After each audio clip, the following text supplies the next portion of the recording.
Hello and welcome back to JLXP. This time we got Raz back. We just had some playoff games, some real nice playoff games, and we were looking up. We were just looking up the old Jim Mora clip where the playoffs quote comes from, and realized it happened 21 years ago. It's wild. Yeah, that's crazy. If you haven't seen it, and you're wondering why we're talking about playoffs, it was like one of the original, I guess like original sports memes almost at that point. Yeah. Like just managed to go viral back in 2001. But yeah, that's not League of Legends. That's playoffs. But playoffs. We had a really good series today that you were on the desk for. TL 3-2. We were one game away from not having either C9 or TL in Houston, because the losers of the first round series both dropped to the losers bracket, and only one of them comes up into the third place game. The two teams that are now guaranteed to be in finals weekend are TL and 100 Thieves. But we're going to talk about both series during this episode. But let's start with TL versus EG. And, you know, you being on the desk the whole day, give me your, like, maybe condensed thoughts now that you've had a little bit of time to reflect. Yeah, I mean, condensed thoughts for me. The vibe of the desk, we had Speak on the desk as well. So that was really a treat just to kind of go through the drafts a lot of the time. I think that was a big focus for a lot of people.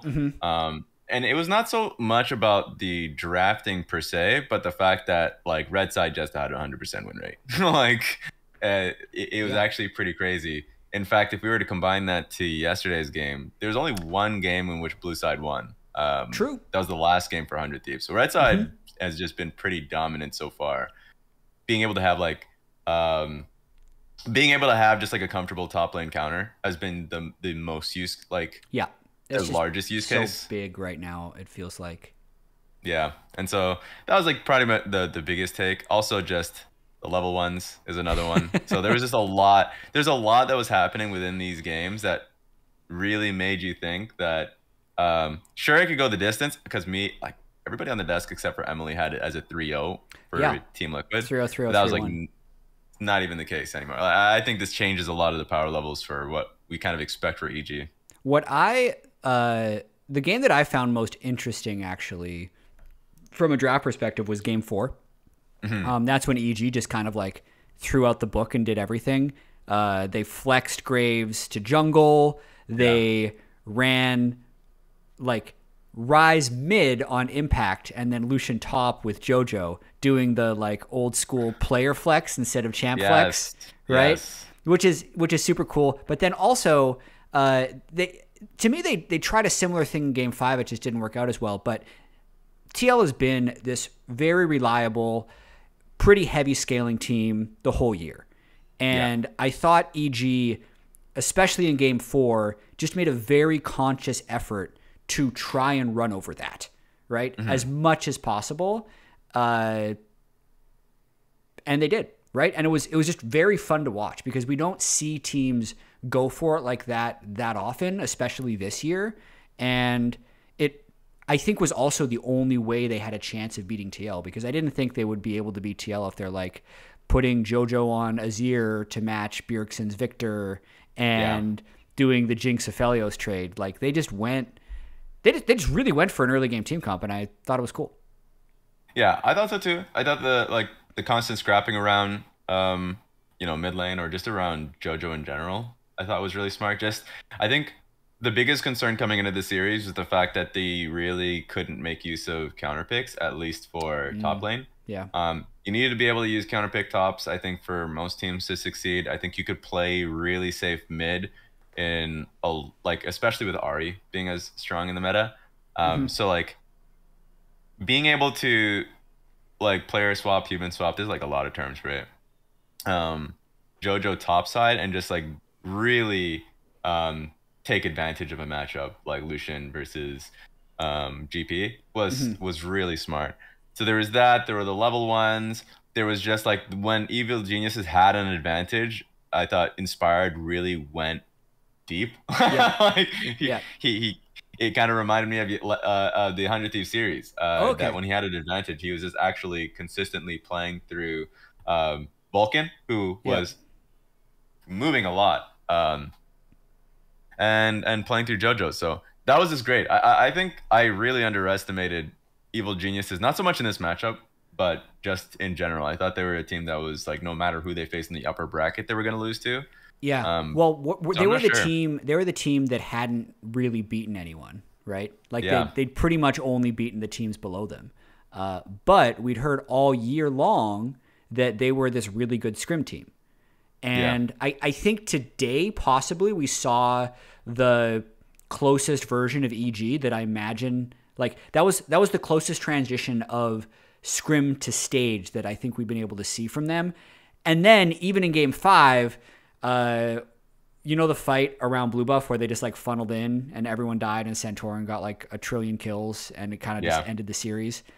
I yeah, also kind of think that was a scrimplay, right? Like those types of things end up happening when you're playing as unhinged as EG was in games 4 and 5. So I actually don't really fault them. Obviously, you have to fault them for making the mistake, but those yeah. mistakes happen when you're trying to play at that pace. And Yeah, yeah, it was tricky. another thing too was also just like when they were falling behind. Actually, they did this when they were ahead too. They're just good at using TP wards for flanks. There are a few teams that are able to do this. In the losing play they had, I think it was in game 2, no, game 3, something like that, when they had a lead, they lost it, and then they Hmm. had Impact just make a long TP play. Oh yeah, Hey, with the Renekton play, it worked. yeah, that was sweet. Later on, that was nice. And then with the Kennen play, it didn't. And I just think that they are really smart at being able to find ways back into the game, and that's something they're good at. That's something that Team Liquid's good at. That goes a long way. Hmm. Because there are a lot of teams in this league that when they get put in a really bad position, I think they're aware of about like placing wards and that they can defend and everything, but they end up just really slow bleeding because they don't have any far out wards to really kind of use and Yeah, try and play flank wars with. And I think that's something that Evil Geniuses do at a pretty consistent level, actually. yeah. It's coming away from the series. Uh, I end up thinking a lot more about EG than I do about TL, which is Yeah. maybe like a little weird because TL did win the series. Who I should know this. Who ended up winning Player of the Series? Ooh, Santorin. Yeah, okay. I think that's It was really correct because close. I was Yeah. like, he had some insane Viego fights. Yeah. Like there was a specific one, I think it was in game 1 or 2 where he like Game 1 for flipped sure. into the Akali, flash Yeah. forward, landed the E. Like his his just like understanding of limits on that champ, it was very impressive to me today. Like he had obviously health problems last year, but like I definitely feel like he's taken a big step up from what I saw from him last year to what he's doing now. He's always been this insane solo queue player, and I think one of the Yeah. most underrated parts of Santorin when he's at his best is like his hands. You don't think of him as being this like high mechanic jungler, but he was actually Yeah. able to do it on Viego, which I thought was awesome. But did you see anything else in TL that maybe they did wrong or was shown as a weakness that made this game go to 5? Because on one hand, it's EG, hey, I feel like they played better, but we also, like, I kind of expected TL to be the runaway winner of the league almost even. So getting pushed to 5 by EG is like a surprise. Did you feel like something was off with TL today? I think they fell behind early quite often. Hmm. Like that was something. It always sucks. I would say the first thing is always like having learning level 1 lessons Hmm. always sucks. Like thinking that like there is one where they lost 4 flashes and Yeah, where they're Matt actually like died. they had the face check advantage. This was the triple marksman game in Yes. game 4, but Yeah. it was Graves, Ezreal, Lucian, Rise. Yeah. Like they're gonna win the extended fight. So Yeah. So it's those are the tough ones because a lot of times in scrims you can go through a lot of level ones. You don't yeah. really end up learning a lot of learning a lot from them because you Hmm. like you'll learn a lot from that specific comp, but the end up lesson is like, okay, let's not do this if we actually want to learn lasting lessons. Like if we want to learn about how to play a certain concept or anything like that, you know, so you end up trying to push away from them, Yeah. which is I think the right choice. But then Yeah. when you go into an actual stage game, sometimes you just have the wrong read. So like Yeah. that was something they faced pretty frequently. Bjergsen dying on the first level 1.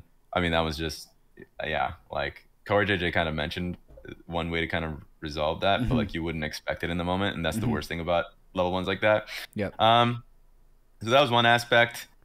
I think all in all,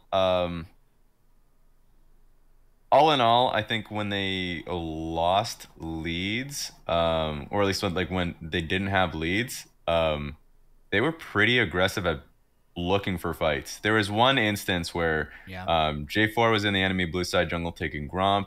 The rest of TL is already were close by, but were backing away. It seemed like they didn't want to. They personally didn't want to take a Hmm. fight. But when Santorin got caught, they like.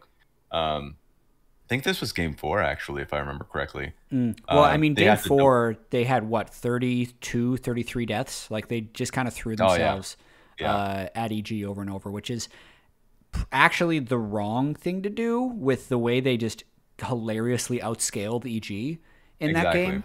So I would agree with that, of them forcing their hand a little bit too much and playing a little bit impatiently, which Yeah, I think they maybe just get trapped into how quickly EG is playing in that game, and it yeah, happens. And then the second one for me would be, I did think uh, Whippo did get caught out a few too many times in yeah, side lane, and it's so tricky because he's so good at finding opportunities, and sometimes if the team just scouts you out at the wrong time, it ends up punishing you. But to me, that's some of the things that extended the series. I also do wonder what game four would have looked like had that level one just not happened, right? And then we're having a yes, totally different conversation, and we're saying TL 3-1. So yeah, I'm not going to take too much away from TL like being a lower power level, but this is a very good series for them to experience this early, since yeah. they have no consequence for a 3-2. It should very well be a 3-0. Nothing carries over. So it's actually better to have series like this than to have 3-0s, weirdly enough.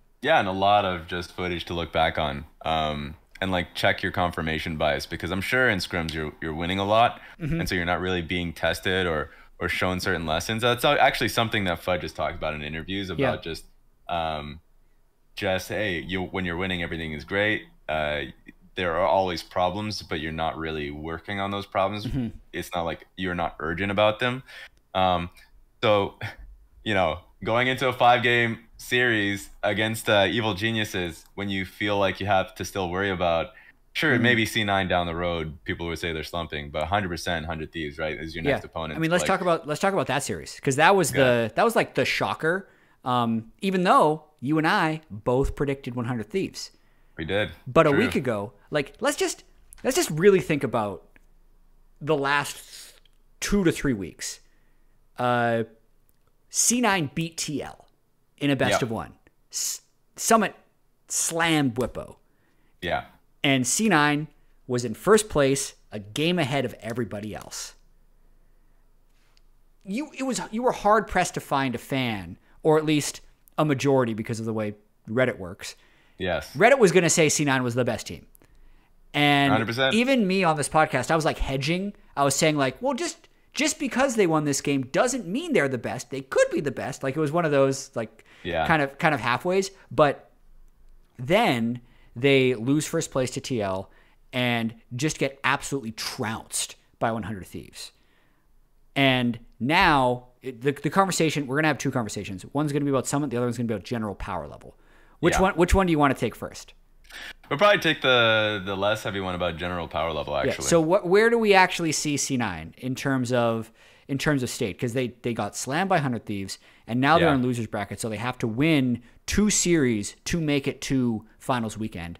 They would have to win 4 series to actually win the split. I think they're probably a third place team right now. I would So you still say think they're a third? I still think they're a third, Okay. which I mean, I would still say that's I mean, it's still a huge drop off. 100 Thieves, very clearly being ahead of them. Team Liquid right now, I'd say, is ahead of them, and that's a lot of it comes into buy-in on what the team strategy is. Yeah. I know a lot of people talk about draft, but for me, it doesn't seem like there's buy-in in what the strategy is for Cloud9.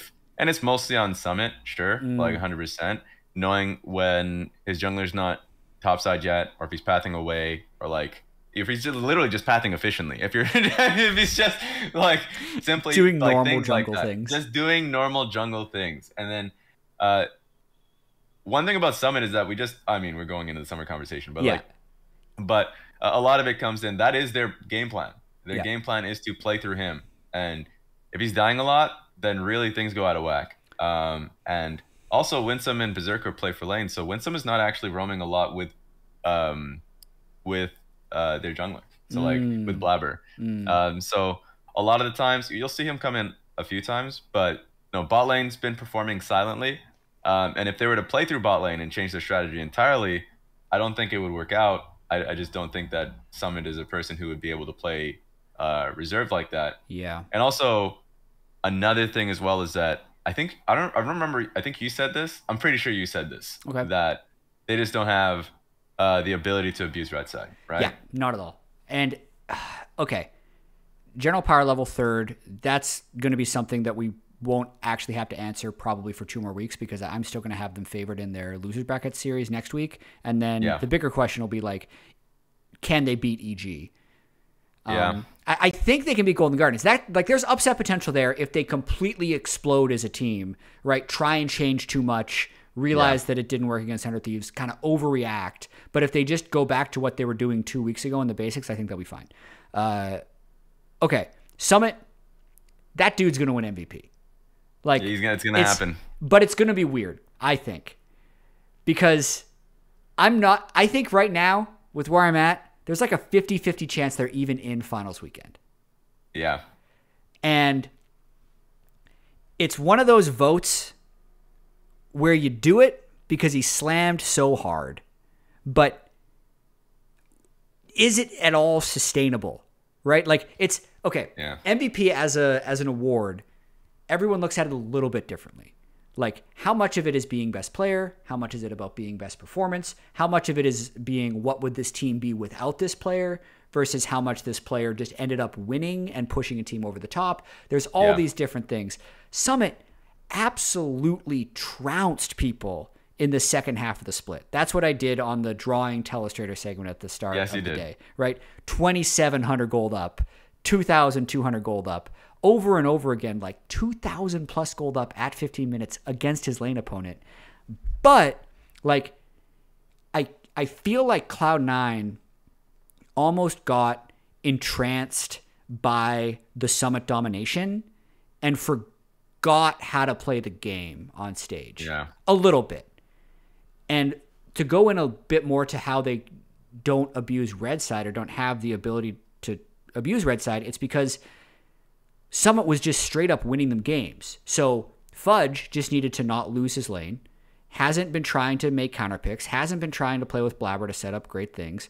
Berserker just needed to go even, because if your top laner's ahead, he's going to give you a good opening for a team fight, and then your hands are going to take over. But like literally in the last month, we haven't seen them actually play a game well through mid or through bot because top was working so damn well. So, like, as soon as that top lane didn't look super solid, they looked awful. I don't think they're that bad, but that's how it looked. Yeah, like, even going exactly what you said and to the details on it, too. Like, there are so many instances where Cloud9 in the past, when Vulcan was on, 100 Thieves right now, certainly Team Liquid constantly, regardless of the iterations that they had, they for sure have done it a lot when Alfari was on the team, was, hey, like, we can consistently get a good top lane matchup if we're on red side counter, like push third wave or fourth wave and know that the jungler is going to be there at that same time, or either make it so like mid lane is going to have like is going to play through mid and then go be top side. You know, if you'd get the draft that you'd want, you can find a window where you can get 4 people top or 3 people if needed or something like that. And Cloud9 simply never needed to do that. Like, true, actually. They never actually had to play through top. Top just was top. Was just top. Like, would just win. And it's actually, and so, like, without knowing how those scrims went, it comes down to the point where you don't even know if your team can do that reliably. And I mean, like, you've probably, like, Fudge has been through those scenarios. He was that top laner, right? Yeah. And so, but it's different when you have a completely different team structure. And so you don't need to go through all the steps if you're kind of just cheating the steps. you're just able to do it. Because, just to kind of state it another way, top lane is probably the most reliable lane in terms of manipulating wave states and getting like a numbers advantage dive. because moving a jungler there, 2v1 is better than 3v2 versus bot lane. And the mid lane is so short and so open that it's harder to get like reliable ways in. And yeah, so like just to talk a little bit about the way TL played, even like during Worlds or later in Summer Split when I wasn't on the team, very consistent, like know the matchup, stack the wave, here comes Santorin, also core, and we're going to get something like mechanically reliable. Yes. But what Summit has done, and for some reason I hadn't thought of it this way, is he was just solo killing him. Or getting them so low that a jungler could just do a drive-by. But the actual step-by-step of how you do the top lane thing, which has its pros and cons, like doing that paint by numbers top lane dive also makes it so your mid and bot lane can't carry. Yeah. Because all of the resources are going towards the top lane. Summit wasn't even doing that. So that actually makes it a little worse that Fudge and Berserker hadn't been abusing any counter picks or getting their own advantages. That's interesting.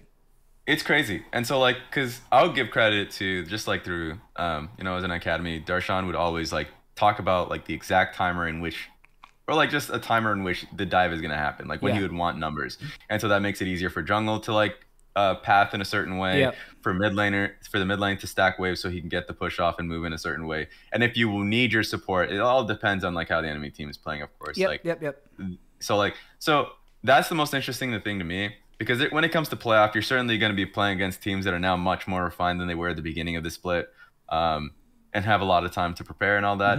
So I think that's the concern for C9 is that some of their players just when I say take shortcuts, I mean it was working. But when it wasn't working, now it's just you need to play the right way, and it's probably way too late to do that.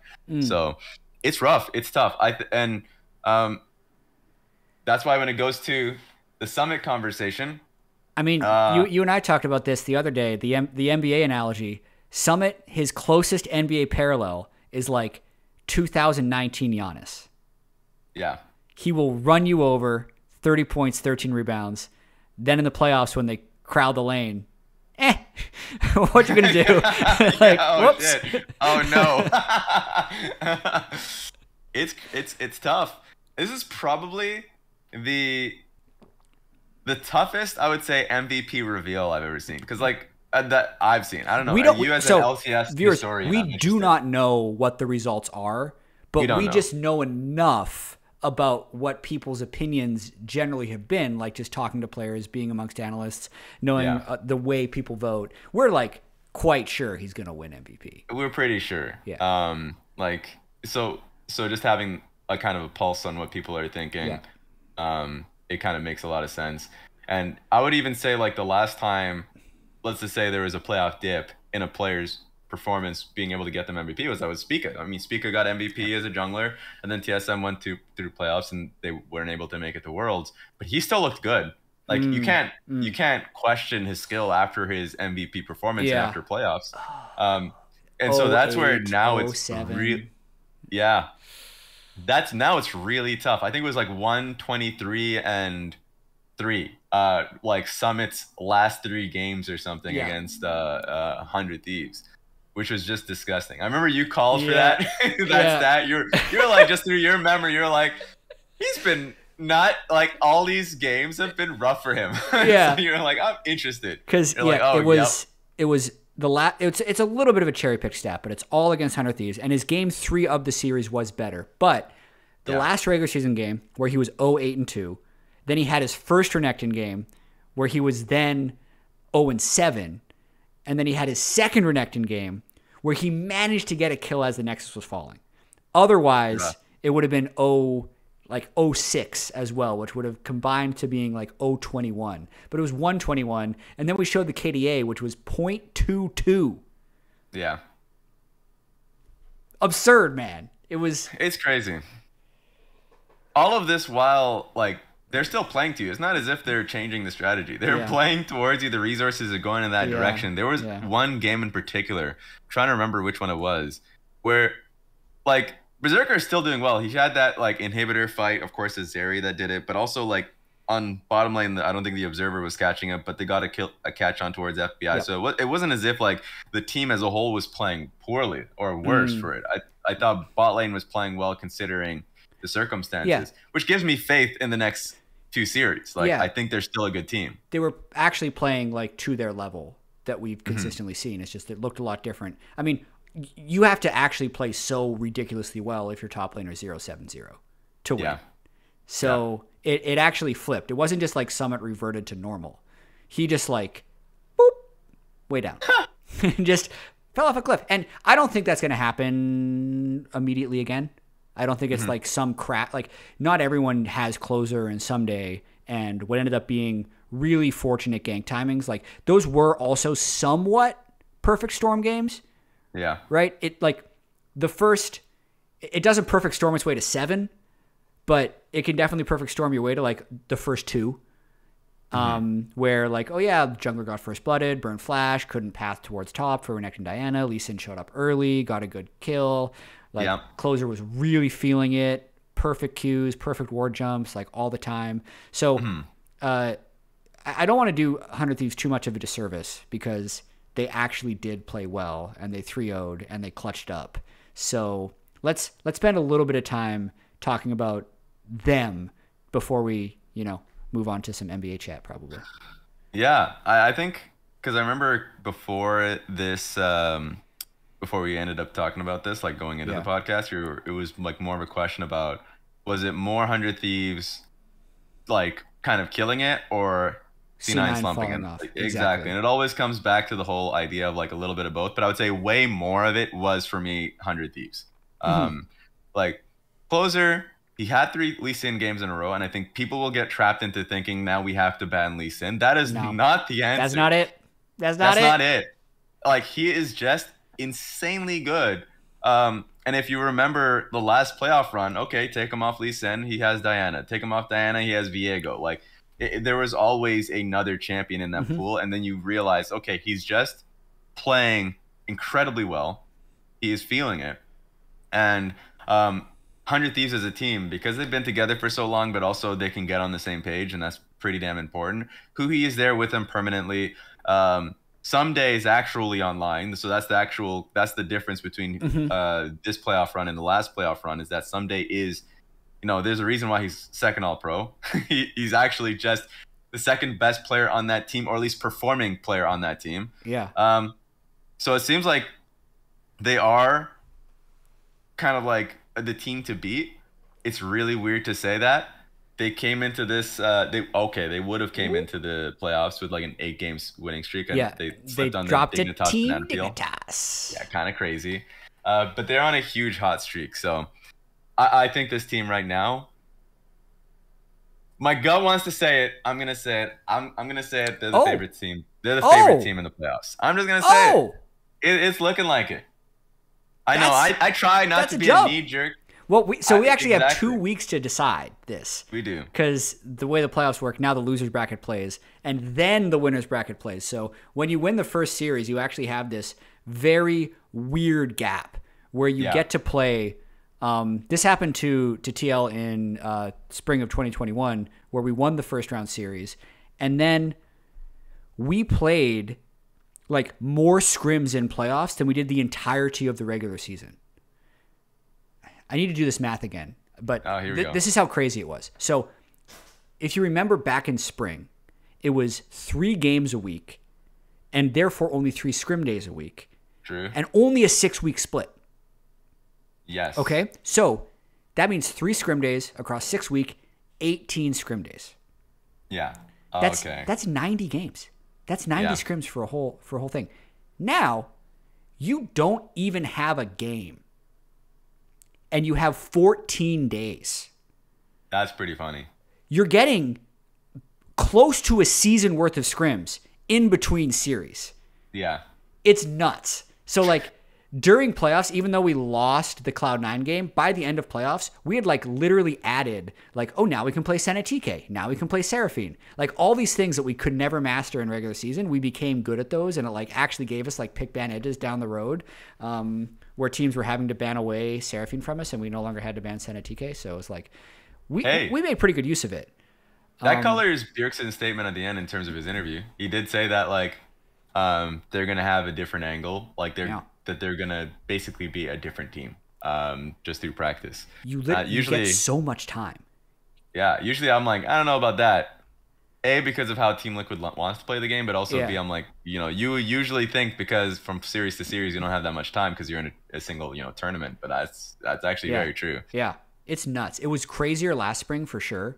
Yeah. Now teams are doing 20 to 30 scrims a week because I think night blocks are actually pretty popular. I know TL's been doing a lot of them this year. So if I imagine they're actually going to take next week quite light and then really hammer scrims closer to the series. But it's good and bad. Like it can be super scary that you're that long off of stage and you don't really know what's happening in the meta because so few teams are scrimming. And also Yeah. NA is the only team on the or only region on this patch, so you can't even Yeah. look externally. Like it's a wild time. Like there's a lot of theory crafting that'll go on for both 100 Thieves and TL in the next 2 weeks. Yeah, and the way a lot of systems work is you do definitely look across the globe for ideas. You can generate ideas yourself, and they come to varying degrees of success because you don't want to be the reason why your practice was just not really, like you didn't really get anything out of it. Yeah. Is if you try a pick thinking that it's strong, you get destroyed. And even if it was like a good idea initially, you didn't know how to vocalize like what you need for the pick to work. That's what always sucks.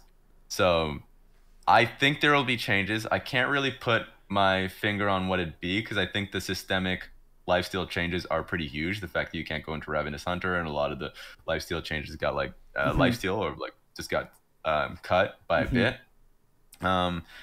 Hacker Room was a big one for a lot of teams. So Yeah. like They that just nerf dropped. was a big one. They actually dropped Yeah. him. Yeah. So there's a lot for teams to be kind of like looking inward. I'm actually have the most faith in Team Liquid in having internal conversations about whether a pick should work because Yeah. you're gonna win games. Yep. But I think they will be able to rationalize why a pick shouldn't work. Yeah. And come to a pretty good conclusion. Yep. I want to touch on one more thing with the 100 Thieves C9 series, though. Okay. Okay, two things. I'm going to say TL is still a favorite. You can say 100 Thieves still is favorite, but we're like probably that. going to we're going to analyze this more because going into my prep for 100 Thieves C9, I was definitely thinking C9 before I did the prep. So the things that like I revealed in the research made me not surprised about the results of the series. And I got to say like some of it on the desk and before the series, but it was really a really bad matchup for C9. But also it was a series that like maybe this counters what I'm saying, but because 100 Thieves was so heavily a red side team that counterpicked almost everything, and C9 was so heavily a blue side team that blind picked so reliably, whichever one worked, it's too hard to pivot. So the series was going to be a wash in either direction. Yeah. But the reason, you can go. Go on. Oh, okay. I was about to say, I came to a similar conclusion, doing much less work. Just kind of like watching back their series, or games, I mean, coming into it. Yeah. The few things that I kind of took out of it, I felt like C9 couldn't really change the play style that they had. They weren't as flexible as any, like a Team Liquid could be, or really as 100 Thieves could be. And with 100 Thieves, two things were big, like a pretty big surprise for me. Abadaga being a better player, like playing a lot better when it was when the time came, because last year in summer he was a top 2 mid laner. I voted him as my first all pro, but I know Jizuka ended up winning. I thought he was a really consistent, strong point of pressure in the mid lane, but then all split long he was not playing well up until the end. And I completely agree. He was not good in spring. Yeah. He just wasn't good. Yep. He was a weak point, and that was surprising to see. And by the end of it, I was like, okay, you're seeing hints of him actually starting to perform really well, be on the same page of how they were going to play team fights, especially on the Vex. But it felt like now he was becoming a more reliable player. And, I mean, the bet is, of course, that he ends up just flopping in the playoffs. But I felt like, okay, there is a proper trajectory, and I just know how well he is as a player. There's some players once they reach a certain point are consistent at point, like Caps and I would say Abadaga, like Bjergsen and all that. You know that they can get back to that point. Yep. With of course effort, sure, but they can get there. And so I was like kind of betting on that with the recency bias that came through. And they were just a more flexible team than they were in the past. Like it felt like in the past that they could only really play through bot lane, whereas now they literally can play through both bot and top lane. So I felt like they were just a more complete team. And the moment you started to see the Malphite draft from them, there was like, okay, they're willing to play really a safe topside pick that someday who's already performing could neutralize what Cloud9 wanted to do. So that was pretty much my biggest takeaway. And it felt like, okay. And I thought you thought this series was going to, I think you said a 3-1. I said 3-1. Yeah. I wasn't bold enough to be like, oh yeah, by the way, this, because like actually I asked a bunch of people. Yeah. And all of them told me Cloud9. So I was shocked when you said 100 Thieves. Yeah, I thought it was going to be closer. I said 3-2 because I thought I still put in a lot of respect for Cloud9 and how they ended up, like, let's say, I didn't think, okay, I thought someday was going to be neutralized.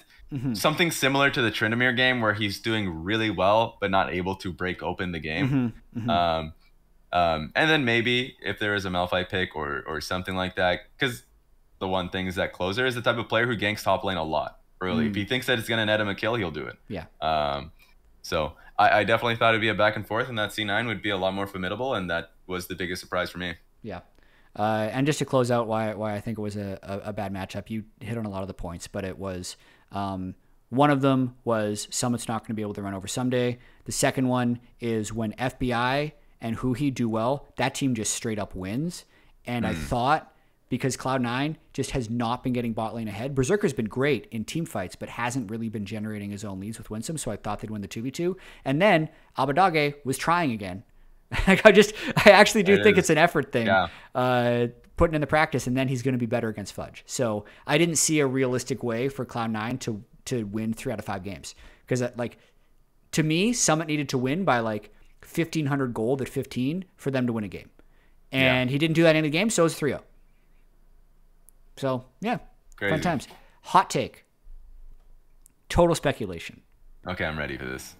We've kind of joked about Tenacity as a 6-man roster. Like, when they bring them in, they made this big deal about 6-man roster. It's not just because everyone has a 10-man roster in a sense, but, like, Tenacity wasn't playing Academy games. All split. Yeah. He was just chilling on 100 Thieves. But Someday played so damn well and started playing the carries, there was never a reason to put in Tenacity. Here's the take, though. Yeah, I'm ready for this. If they didn't do that, like, the fact that Tenacity was there lit a bit of a fire under Someday, and he played better. I like that. I think there's something to, even though Someday's been in A for like 6 or 7 years, coming up in the LCK when, like, 6-man and subs are way more of a thing, and you can just get yoinked if the guy below you is playing better. There's, like, a permanent threat to Someday, and he's the only player on the team that isn't signed through the end of this year. So his contract's up in 2022. So contract year and sub behind you. Buy right behind him. I think it actually has something to do with it. Perhaps. Yeah. I think there's no way of knowing. There's another angle as well of 100 Thieves when they found that success in playoffs felt like, and they would always, like, of course, support each other and always talk highly of each other as everyone would.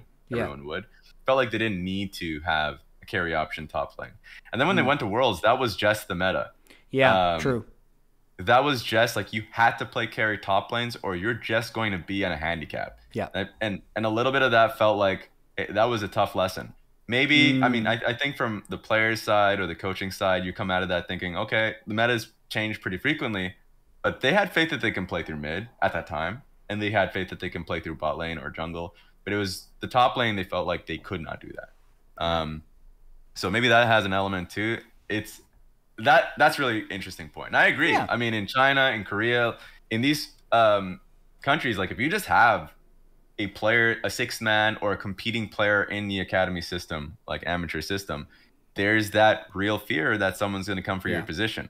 And even if you're playing okay or well, like that will still be something they put pressure on you to get you if they think that you can play better. So Yeah, and a lot of times that pressure can be really negative and really bad, but it yeah. just depends on the environment and the upbringing and the type of player that can change that dynamic. So yeah, just a thought. I think that'll do it for League, unless you have anything else super hot to talk about. Ooh, got nothing. Okay, we're gonna talk a little bit more about NBA because this is what we do when we have Raz on the podcast. I'm gonna start with the Lakers. Uh-oh. God damn, man. They're so bad. They're so bad. So, like a month ago, I was like, you know what? They're so bad, they're not even going to make the play-in. And then I looked at the teams below them, and it was like the Pelicans with no Zion, and the Spurs, and then like the Trailblazers who were tanking. And like, I was like, okay, literally, there's tanking teams behind them. Yes. Like the Pelicans don't need to make the play-in. Yet, sure enough, the Lakers are now 2 wins back from the play-in. They have lost so many games. It's actually insane to think about it. Because a lot of these teams, the Spurs specifically, traded away good picks because it felt like they were just going into the lottery. It's actually and so the fact that even when they brought back, oh my God, he came back from the injury. Like, it felt like they had their 2 killer options. Yeah. LeBron. Wow, I am blanking. I guess it was a long day. Oh, AD? AD, yeah. Anthony Davis. Yeah. And they still end up losing. Yeah. It's incredible. They cannot stop the opposing team from getting wide open shots whenever they want. It's awful. Like, it's got to be a combination of the huge age of the team and just like not having the perimeter quickness combined with just the duration of the season, right? Like maybe they're just a little bit fatigued. Yeah. Or they've just all quit. Like there's a good chance, even though occasionally they are able to perform, it's just been like such a messed up year. One of their commentators said it was like anything that could go wrong has gone wrong type of year. That law, I forget the name of it. But on the bright side, so two jokes here. Russell Westbrook, super durable.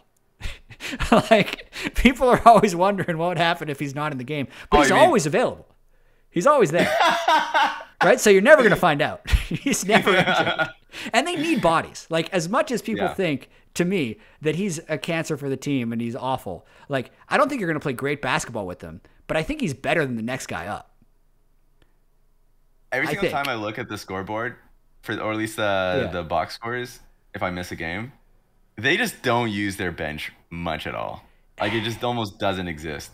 Yeah. And it's probably for a reason. But it changes like it's weird. It's changed like 6 times this year. Like one day THT's getting like 35 minutes, then it's like, oh yeah, DNP. Like, it just goes back and forth. It's been awful. And the point about defense, it's actually so comedic because they bring in Frank Vogel and they talk him up as a defensive coach. Like that is his main focus. And they won a title with good defense. Yes, actually, yes. That is how it happened. But now it's gone. It's super gone. Yeah. But on the bright side, LeBron is like 100% gaming this scoring title system. Like, do you know the minimum number of games to get a scoring title? I don't. Because LeBron does. And he's making sure he hits it right on the minimum. Because he'll play 40 minutes and then just not play the next game. So he's getting his 40. Yeah, he's getting his 40 points. 40 points in 40 minutes. I don't remember exactly yet, but it is kind of tight. So he needs to play like 3 of the next 5 or something like that to qualify. But I think he's going to get it. He's going to get it. He's going to find a way. I mean, the only successful strategy right now for the Lakers is feeding LeBron the ball. Yeah. That seems to be the only way for him. If he gets 50, they'll probably win. Or they're going to overtime. Okay, that's it from our Lakers rant. All right. How are the Raptors doing? The Raptors are doing well. Last time we were talking, it was a fight to get in the playoffs, and they were either getting, they're in 7th seed. Right now, they're fighting for 5th seed with the Bulls. Mm-hmm. And so a lot of it comes down to, I think the players are just healthy. Siakam is incredible. So I think if Pascal Siakam by the end of the year should get All NBA. Siakam and Scotty One of the teams. Barnes. Like, Yeah. speaking of a team that can play, has the potential to play defense. Raptors There have it the is. potential to play some defense. They do, and I felt maybe because of last year's team, they just have the lengthiest players. Yeah. They just decided, no, we cannot allow this to happen again. We have Scotty Barnes, Pascal Siakam, we have Precious Achua. It is an endless amount of players that are, I feel like, people who can play all five. Right.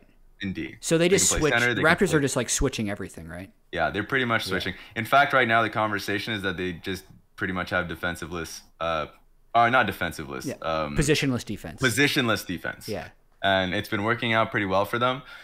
So I'm just interested in what it will look like going into the playoffs, because I feel like the Eastern Conference is probably like the East is crazy, deepest. man. It's the deepest. I would say still the Suns are probably the best in the West, and they have Golden State. So like those are the two teams to watch out for. You can probably make a case for Memphis, but for the Eastern Conference, there are a solid amount, maybe 6 or so teams that are just really strong. The only one that is just the weirdest one is Brooklyn, because they're just losing games now. Yeah. And they're kind of in a similar position. No, they're not in a similar. They're for sure getting in. They're getting in, but if you're the 9 or the 10 in the play-in, that's spooky. Yeah. That's so you have to win 2 games in a row. Yeah. And I don't know about this team anymore. They've lost the last 2, so I don't know how reliable it is to win 2 in a row.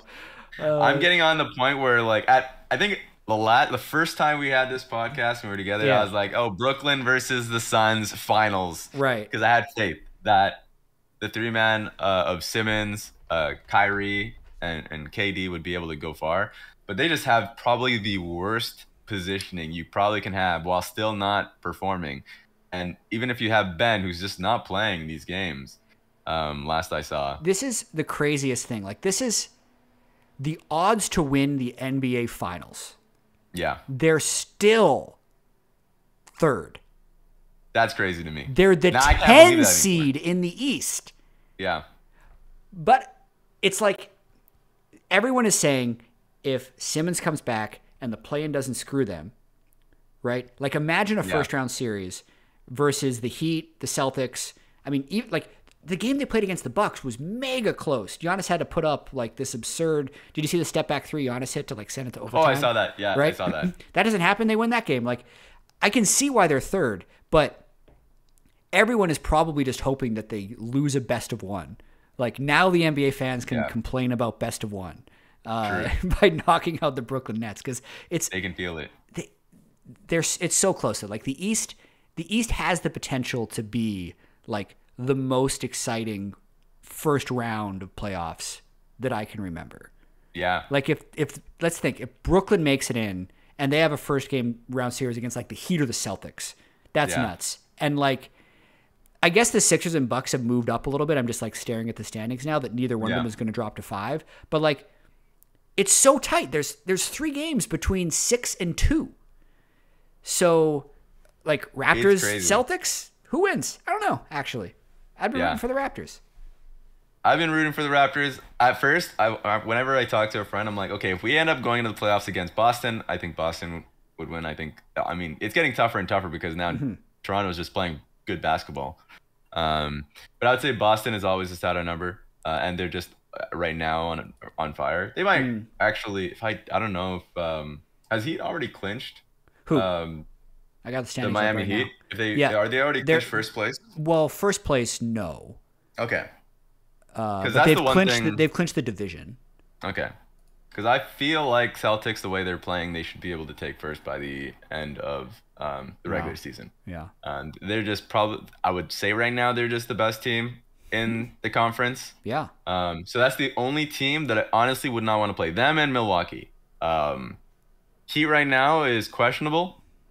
But any other team I will take. Okay. Okay. I'll take any other team. So I'm looking forward to this. I think I have definitely been more and more excited for playoff basketball with the Raptors just because it feels like they're getting their shit together. they're starting to put it together, and they don't have like massive injuries that are derailing everything. Yeah. Yeah. Final thing, and this is more of a question to you because I don't know. Have you seen Memphis at all? I just see stats about Memphis because they're 55 wins. They would have the best record in the East by 4 games, and they are 20-2 without Ja, which is just a nutty stat. It's the weirdest stat of the year. It's really weird. Like, I have not watched. Are they? It's I can't even talk about them because I just haven't watched their games. Yeah, they're never on TV. Whenever I see clips, it's like, okay, Ja, exactly. Ja's doing great stuff. I know Steven Adams went there, but like, I literally just don't watch their games. Exactly. So, I'm the same way, but like I look at the standings and I'm like, if there's a Memphis Phoenix Western Conference final, like no one's gonna know who's playing because those teams just aren't popular, but they're really good apparently based on the standings. That's hilarious. Yeah, it's gonna be a fun team to watch. Yeah. Okay. Thanks again, man. Thank you. I guess we're done. Yeah. Any finals? Time. Yeah, until next time. Yeah, I mean, for now, I mean, I'm just looking forward to the 100 Thieves TL series. That one's going to be, honestly, feels like the finals kind of preview, unless if Cloud9 or Evil Geniuses just have, like, they've learned something great during the lower bracket. Yeah, I mean, that's winners bracket finals. Like, previous playoff formats, that was just the finals. So it makes sense that it happened. Anyway, thanks everyone who listened to this point. For the NBA stuff, as usual, the last time we did this, I mentioned how we have like a viewership crater, but like really engaged fans. And then I got like a bunch of other people messaging that they enjoyed the NBA chat. So I really enjoy doing it. And I'm happy that a few people also enjoy listening to it because it's just fun to talk about all sports, League of Legends and the NBA. All right. Thanks again, man. See you next time. Take it easy.